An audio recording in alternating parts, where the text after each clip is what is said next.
ధన్యవాదాలు అధ్యక్ష.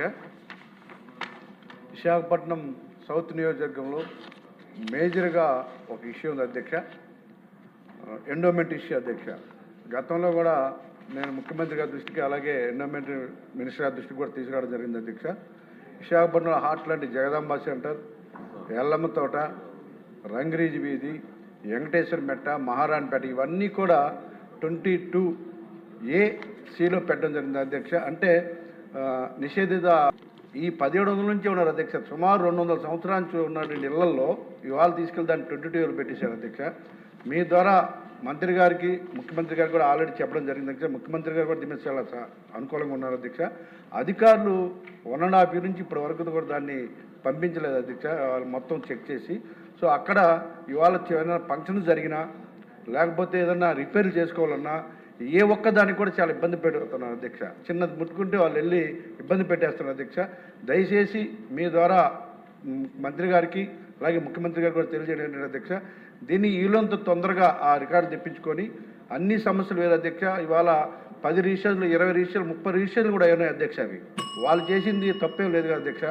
సో అది వాటి నుంచి తొందరగా ఆ నిషేధ భూములు రిజిస్ట్రేషన్ తప్పించి వాళ్ళు రిజిస్ట్రేషన్ చేసుకునే అవకాశం కల్పించాలని చెప్పేసి మీ ద్వారా తెలియజేస్తున్నాను అధ్యక్ష. అప్పటిదాకైనా లేకపోతే రిపేర్లైనా చేసుకోవాలి అధ్యక్ష. ఫంక్షన్ చేసుకోవడానికి కూడా చిన్న చిన్న పనులు కూడా చేసుకునే కూడా పరిస్థితి ఉంది కాబట్టి దయచేసి ఈ సమస్యని వెంటనే మా అధికారులకు కొంచెం తొందరగా 1.5 years నుంచి కూడా ఇంకా అక్కడే పెట్టుకున్నారు అధ్యక్ష ఫైలు.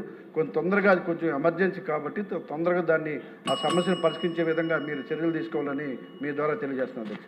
ఓకే అండి. 0 గత ప్రభుత్వంలో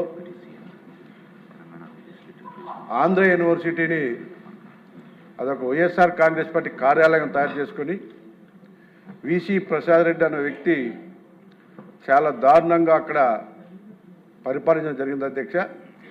అందులో నష్టపోయిన వాళ్ళు కూడా చాలామంది, ఎక్కువ మంది ఎంప్లాయీస్ ఉన్నారు అధ్యక్ష. ఒక కక్ష సాధింపుగా ఆ వ్యక్తి చాలా ఇబ్బందులు పెట్టేశారు అధ్యక్ష. గతంలో కూడా లోకేష్ గారికి మేము చాలా చెప్పాం, ఆయన ఆగడాల మీద కఠినంగా చర్యలు తీసుకోవాలి, మళ్ళీ ఎవరు కూడా అలా చేయకూడదు అన్న విషయం చెప్పాం అధ్యక్ష. అక్కడ ఉన్నటువంటి ముఖ్యంగా ఎంప్లాయీస్ గత ప్రభుత్వం వాళ్ళు ధర్నా చేస్తుంటే వెళ్ళి హామీ కూడా ఇచ్చి ఇప్పటి వరకు కూడా పట్టించుకోవాలి అధ్యక్ష. డైలీ వైజ్ వాళ్ళు, అలాగే డైలీ వైజ్ వాళ్ళనేమో 28 daysలో చేయమని, 28 days వాళ్ళనేమో టైం స్కేల్లో చేయమని, టైం స్కేల్లో ఉన్న వాళ్ళని రెగ్యులర్ చేయమని చెప్పేసి వాళ్ళు డిమాండ్ అధ్యక్ష. మీరు మంచి మనసుతో ఎక్కడ లోకేష్ గారు ఉన్నారు కాబట్టి ఆ విధంగా చేస్తే జీవితకాలం వాళ్ళు గుర్తుపెట్టుకుంటారు అధ్యక్ష. మన ప్రభుత్వం చేస్తుందని కూడా నమ్మకంతో వాళ్ళు ఎదురు చూస్తూ ఉన్నారు అధ్యక్ష. దయచేసి మీ ద్వారా మంత్రి గారికి తెలియజేస్తాను. వాళ్ళ